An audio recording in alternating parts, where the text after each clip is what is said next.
ચોરસની પરિમિતિ ક્ષેત્રફળ શીખા.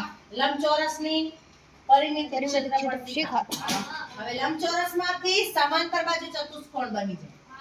લંબચોરસ હોય ને, લંબચોરસ એને તમે લંબેથી કાપો અને એને આ સાઈડ જોઈન્ટ કર દો ને એટલે ઈ સમાંતર બાજુ ચતુષ્કોણ બની જાય. તો મેં અહીંયા જો દોર્યો છે સમાંતર બાજુ ચતુષ્કોણ. આપણે એમાંથી લંબચોરસ બનાવશું. લંબચોરસમાંથી ને સમાંતર બાજુ ચતુષ્કોણ બને અને સમાંતર બાજુ ચતુષ્કોણમાંથી લંબચોરસ બને. તો જો મેં લંબચોરસ સમાંતર બાજુ ચતુષ્કોણ છે ને આપણે કાપી દઈએ. બરાબર?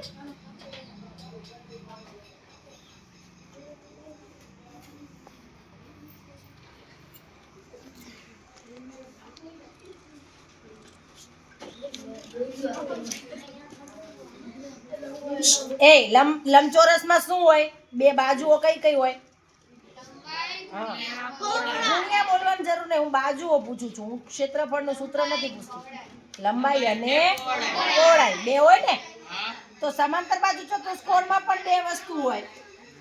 સમજાય છે? અને ઈ લંબચોરસમાંથી જ બને છે. અહીંયા ધ્યાન રાખો ભાઈ. સમજાય છે? તો લંબચોરસમાં શું બે વસ્તુ હતી? ફરીથી બોલો તો. લંબાઈ અને પહોળાઈ. બરાબર? લંબાઈ અને પહોળાઈ હતી. તો હવે આ સમાંતર બાજુ ચતુષ્કોણ છે. શું છે? સમાંતર બાજુ ચતુષ્કોણ. તો આ એની લંબાઈ કહેવાય. લંબાઈ કહેવાય. તો એ સમાંતર બાજુ ચતુષ્કોણમાં લંબાઈ છે ને એનો આધાર છે. આધાર ગણાય. શું ગણાય? આધાર. અને આટલો ઊંચો છે. સમાંતર બાજુ ચતુષ્કોણ શું છે? આટલો ઊંચો છે. સમજાય છે? એટલે ઈ એની શું થઈ ગઈ? ઊંચાઈ. એની પહોળાઈ. પહોળાઈ છે ઈ એની ઊંચાઈ થઈ ગઈ. સમજાઈ ગયું? તો જેમ લંબાઈ અને પહોળાઈનો ગુણાકાર કરતા હતા એમ અહીંયા કોનો કોનો ગુણાકાર કરવો પડે આપણે?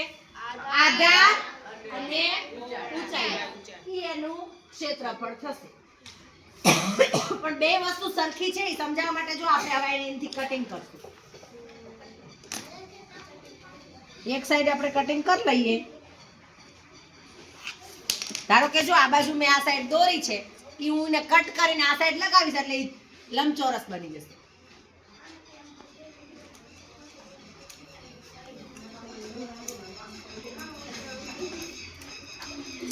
આટલો ભાગ કટિંગ કરી લીધો મેં. આ એની શું થઈ ગઈ? આધાર. આ આધાર નીચે છે. એને આમ કરો તો ઈ આધાર. આ આધાર છે અને આ એની ઊંચાઈ છે. બરાબર છે? એટલે ઈ પહોળાઈ છે. હવે એને આને આ સાઈડ મૂકી દીધું તો શું થઈ ગયું?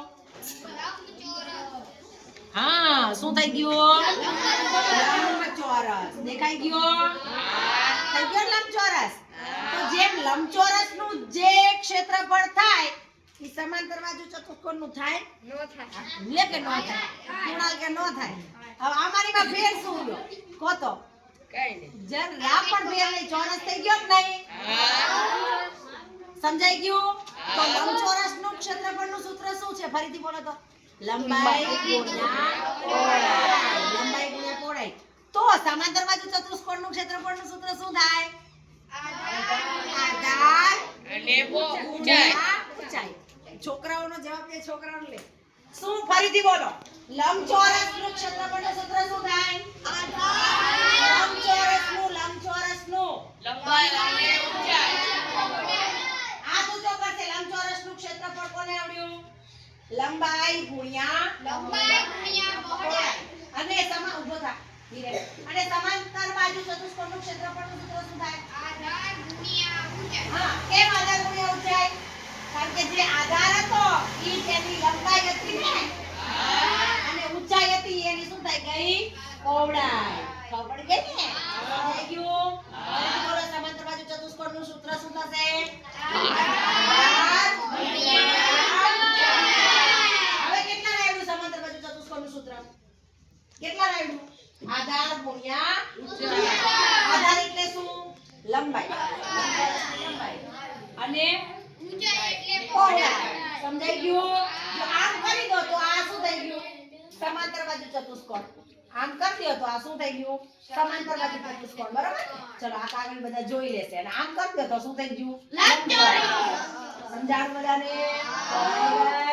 લો આવી રીતના તમારે લંબચોરસમાંથી સમાંતર બાજુ ચતુષ્કોણ બનાવવાનો અને સમાંતર બાજુ ચતુષ્કોણમાંથી લંબચોરસ બનાવવાનો અને પછી બેના ક્ષેત્રફળ માપીને બેની લંબાઈ પહોળાઈ આધાર ઊંચાઈ માપીને એના ક્ષેત્રફળ શોધવાના. બધા કટિંગ કરશે. બરાબર? ચલો.